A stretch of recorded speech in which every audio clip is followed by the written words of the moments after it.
from, basically day one of coming into the league, it's a business, so it's not real until it actually happens. So that was really my mindset. Austin Reeves seemingly came out of nowhere last season, and he's built himself to be one of the most important players on the Los Angeles Lakers. How exactly did that happen, and what is his future going to look like as a result of this? What was the moment that made Austin Reeves into the player that he is today? We're going to cover all that in today's video, and before we get to the content, make sure you drop a like, subscribe, and turn on our notifications to help the channel grow. Now that we get all that out of the way, cue the intro.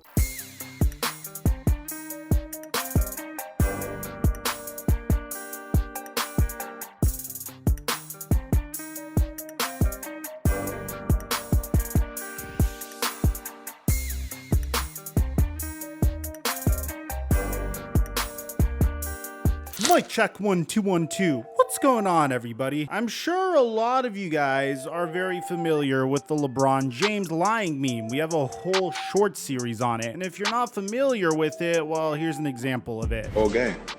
I seen the whole game. I was at home watching the game, and I said he was going to, before the game even started, when I seen, I said he was probably going to score 70 tonight. I don't know what made me say that, and my friends was with me, and they was like, okay. So when he got to like 70, I was like, well, he might as well go for 80 now. So, I'm a fan of the game, and to see that performance was unbelievable. This LeBron meme has lived in infamy over the past 4 months. He's done similar situations like this with The Godfather. It's too many different phrases and too many different lines in that movie to just categorize one. But which is the one which inspires you, represents you more? Each movie is 9 hours long. What do you want me to do? There's so many. I don't know, I'll let you pick one and I'll roll with it. It's a great trilogy. And even about reading Malcolm X's autobiography. So you're holding the autobiography of Malcolm X along with Alex Haley. I don't know how far you are into the book, but what's your biggest takeaway so far? I kind of just started a couple days ago. I've read a lot of notes over the years. It's my first time actually reading this from start to finish. Just a very smart man, and basically his words in the 60s and what was going on is actually what's going on today. But recently, LeBron James said something that might not have been a lie, although it came off as such. It was a very memed moment, and that's when LeBron James claimed that he knew Austin Reeves was going to be this good. That's surprising to me. I knew from the first practice that we had when we grabbed him that he wasn't going to be a two-way player for long. Then a couple weeks went by. I knew he was going to get a guaranteed contract at some point. I've been around the game long enough to know great basketball IQ players, and I know the type of players that fit with my game, and I knew Austin would be that right away. And if you pay close attention, you could tell that LeBron James has been investing in Austin Reeves for quite some time. The most famous instance of this is their initial interaction when LeBron James is quite literally mentoring Austin Reeves on national TV. Reeves explained later that he was asking LeBron where he was supposed to be on the court. He basically thought he was supposed to be chilling on the court until LeBron says, "It's your responsibility." Yup. And here's when LeBron realized Reeves was talking crazy. "No, it's you." "Oh no, stay. You were watching, right? Come off."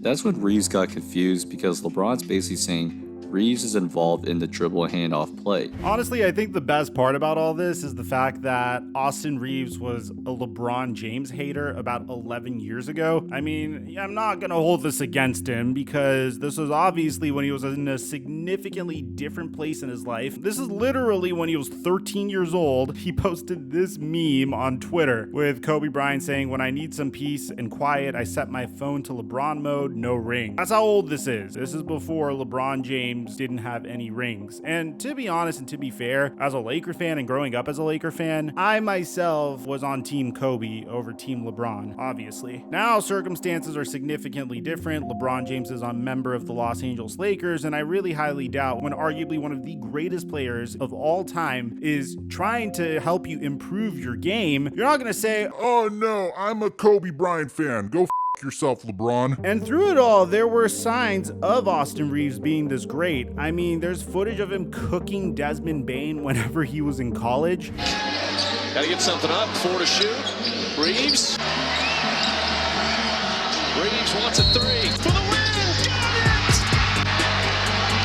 And now you could tell, as a result of his Game 1 performance, where Austin Reeves exclaimed the pronouns that you should refer him to as, "I'm him!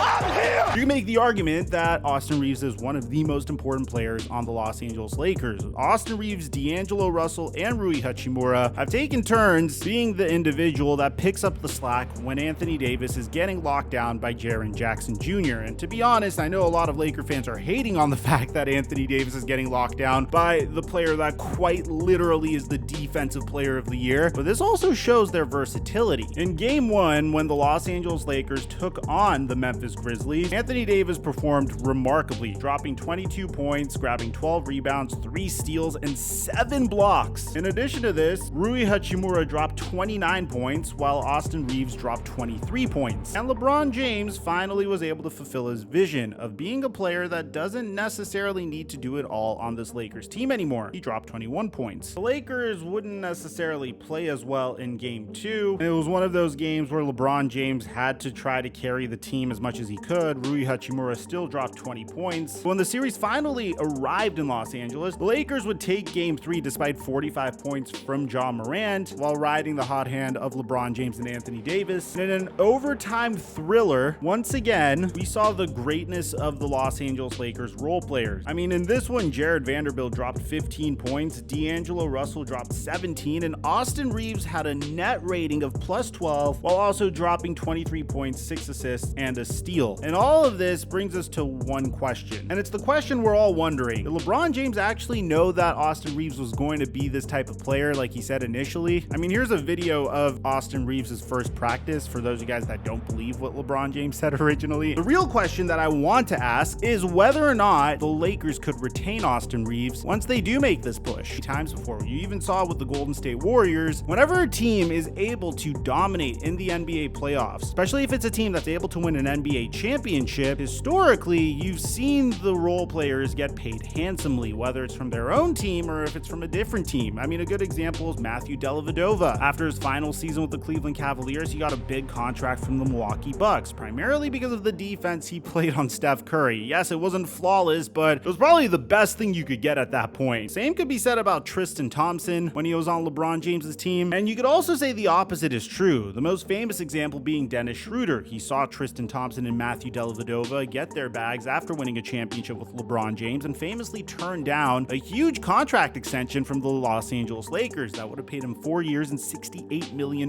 He was gunning for a $100 million contract, and if the Lakers would have won a championship that season, he probably would have gotten it. Problem is that the Lakers got really injured during the 2021 playoffs. Anthony Davis suffered a groin injury, Dennis Schroeder was playing hurt as well, and they got knocked out in the first round by the Phoenix Suns. And as a result, Dennis Schroeder had to sign veteran minimum contracts famously over the next couple of years. Historically, you've seen both scenarios occur. The most recent example being the Golden State Warriors winning the NBA Finals and then giving Andrew Wiggins a $100 million contract extension while also extending Jordan Poole. And although Jordan Poole kind of regressed this past season, it's still something that you could expect from teams that are able to make it to the NBA Finals. If you win a championship, you do your best to run it back. Some of your role players may leave to get bigger contracts elsewhere, which is what happened to the Golden State Warriors in the case of Otto Porter. But in the case of the Lakers, there is the question, what do they do in the case of Austin Reeves? Austin Reeves is clearly filling the J.R. Smith role on this Los Angeles Lakers team. I mean, you can make the argument that D'Angelo Russell and Austin Reeves kind of take turns being the Kyrie Irving / J.R. Smith of this Los Angeles Lakers team. But what happens when you need to extend Austin Reeves? The Lakers have a lot of decisions that they need to make in the offseason, and it's kind of Rob Pelinka's version of kicking the can down the road as much as he possibly could. In order to get out of the hideous contract that was Russell Westbrook's contract and preserve a year of LeBron James's, I mean, I guess he's still in his prime. I don't even know what you want to call this version of LeBron James. He's still pretty damn good at the age of 38, but preserve a year of LeBron James, he had to take a bit of a risk. The first risk was giving up one of his future first-round picks, but he was able to place a top 4 protection on it. Second risk being the fact that he's taking on a lot of young players on expiring deals, one being a restricted free agent in the form of Rui Hachimura, and the other being an unrestricted free agent in the form of D'Angelo Russell in order to do so. The next unrestricted free agent is none other than the player that went undrafted in the 2021 NBA draft. That's Austin Reeves. And Shams Charania gave us the reality of the situation about 2 weeks ago. If you didn't catch it, here it is. Because if it gets to that 60-70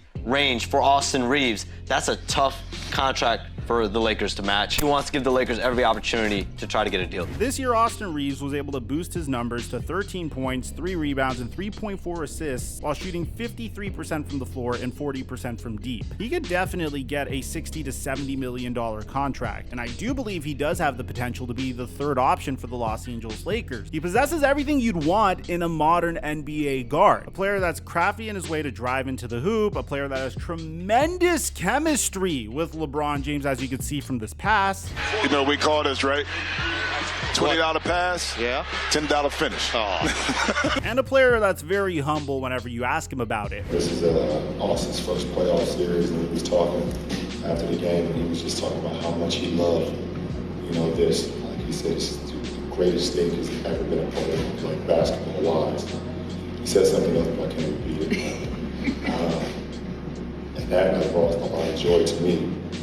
It's really crazy to realize this because 2 years ago he was undrafted, but Austin Reeves is the prototypical NBA guard. I don't necessarily know if he's going to make it into All-Star games. It wouldn't necessarily surprise me in the future if he continues to improve, but at the same time, he does possess everything you'd want in a starting guard that could play on a championship team. And there's no question in my mind that there will be some team out there that will offer him 60 to 70 million a year. If that happens, the Lakers are going to have to make a very difficult decision. Do you bring back players like D'Angelo Russell, Troy Brown Jr., Dennis Schroeder, Rui Hachimura, and accept the team option of Malik Beasley? Or do you move on from some of those players in order to try to match an impending large contract that Reeves would get? What would you do if you were Rob Pelinka? Well, for now, let's see if the Lakers even make it to the NBA Finals. At the end of the day, I just have gratitude for the fact that the Lakers are playing good basketball in these playoffs, and we have some really good series, so make sure you're subscribed if you want to be up to date with all of them. And aside from that, I'm your boy Mike.